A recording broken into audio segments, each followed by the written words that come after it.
warahmatullahi wabarakatuh. Selamat sore sahabat Bawaslu. Senang sekali kita dapat berjumpa kembali dalam acara sesarengan dengan tema dinamika demokrasi di balik layar sengketa hasil di Mahkamah Konstitusi. Saya Andika Handi selaku host dan di sebelah saya ada Bapak Sidik Miranto selaku Koordinator Hukum dan Penyelesaian Sengketa. Bagaimana kabarnya Pak? Baik Mas Andi. Untuk puasa pada hari ini sudah memasuki pertengahan, gimana? Apakah masih kuat atau masih lemes-lemes? Gimana Pak? Alhamdulillah, insya Allah lemes tapi kuat. Semoga bisa sampai nanti sore Mas Andi. Oh ya Pak, amin. Langsung saja Pak, kita membahas pengalaman beberapa waktu silam ketika sengketa yang ada di Mahkamah Konstitusi. Baik. Mungkin langsung saja Pak Sidik, kita membahas pengalaman apa saja selama sengketa di Mahkamah Konstitusi. Sebelum masuk ke topik tersebut, apa sih Pak tugas dari Koordinator Hukum dan Sengketa di Bawaslu itu seperti apa? Baik. Assalamualaikum warahmatullahi wabarakatuh. Halo Mas Andi, sahabat-sahabat Bawaslu dimanapun Anda berada.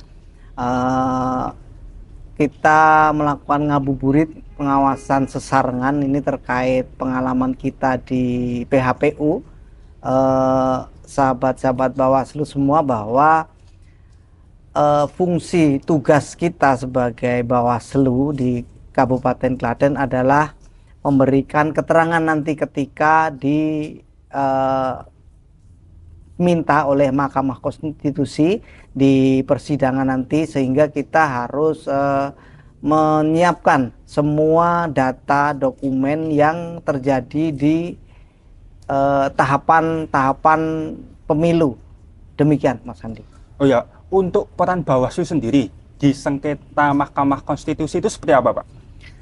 Baik Mas Andi. Terkait peran Bawaslu di Mahkamah Konstitusi, bahwa Bawaslu sebagai pihak pemberi keterangan. Jadi kita memberikan keterangan apa yang terjadi di lapangan secara benar. Di sini Bawaslu menjadi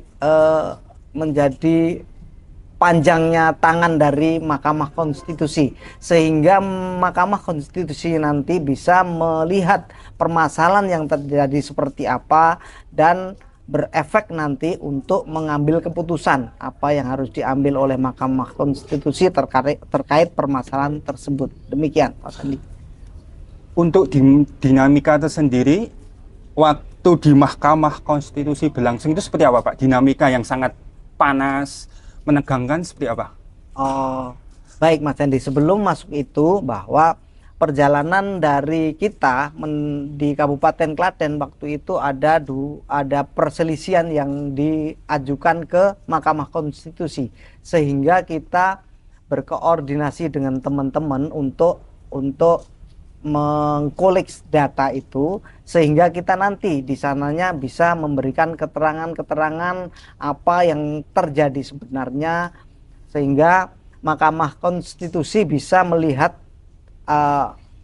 titik krusial permasalahan tersebut, sehingga bisa mengambil keputusan apa yang akan diambil, sehingga terjadi efek dari keadilan yang didapatkan oleh masing-masing peserta pemilu di situ. Demikian Mas Andi. Ya, ketika menyampaikan bukti ke Mahkamah Konstitusi, bagaimana respon pemohon, termohon, dan juga majelis terkait kasus yang disidangkan tersebut Pak? Mungkin bisa diceritakan Pak, kebetulan saya kan di luar persidangan selaku staf teknis. Untuk yang di pimpinan kan masuk ke dalam, itu bagaimana Pak situasinya? Situasinya cukup menegangkan sebenarnya Mas Andi. Tapi dengan kerjasama tim kita, bahwa kita sudah mempersiapkan data-data semua yang dipermohonkan oleh pemohon, sehingga walaupun memang belum pernah kita punya pengalaman seperti itu, kita nervous sih ya, tapi dengan bekal resum alat bukti yang ada, sehingga kita cukup percaya diri menghadapi persidangan di Mahkamah Konstitusi itu. Dan terkait respon dari termohon MK terkait keterangan yang diberikan oleh Bawaslu, bahwa mereka merespon cukup baik karena memang Bawaslu sudah bekerja sesuai dengan tugas fungsi sebagai pengawas pemilu. Demikian, Mas Andi. Untuk kisah unik seperti apa Pak yang Bapak alami ketika selama proses ini berlangsung itu seperti apa Pak? Baik, Mas Andi. Terkait kisah unik, kita menulis keterangan untuk menghadapi persidangan di Mahkamah Konstitusi, kita cukup panjang waktu itu, Mas Andi, sekitar kurang lebih 30 hari untuk memberikan keterangan. Kita diberi arahan dari Bawaslu Provinsi, dari Bawaslu RI, kita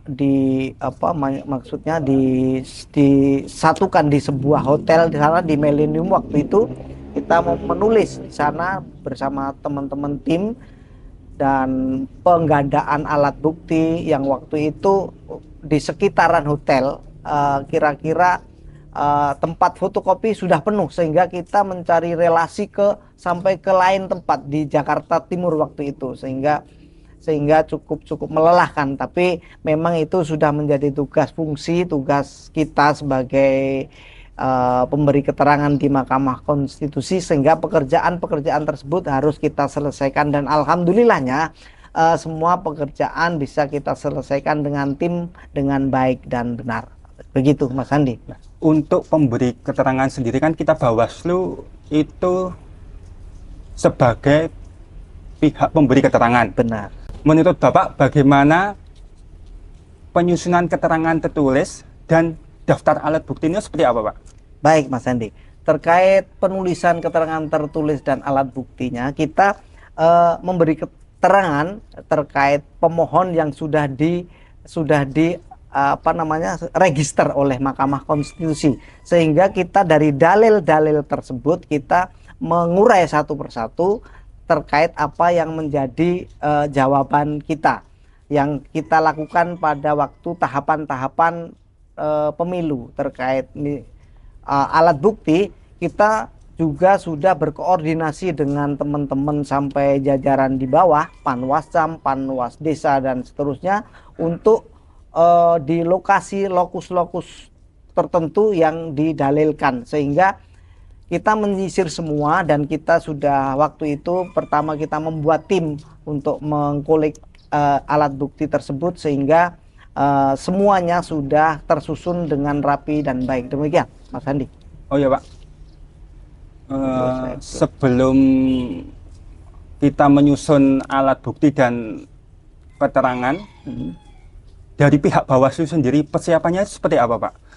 Untuk membintek Panwascam, mungkin sampai dengan tingkat PTPS itu seperti apa Pak kita untuk membuat pembuatan form LHP-nya? Baik Mas Andi. Memang sebagai pengawas pemilu, Bawaslu ini endingnya nanti ketika ada perselisihan. Demikian Mas Andi. Begini Mas Andi, terkait pekerjaan tersebut memang kita sudah mempersiapkan dari awal.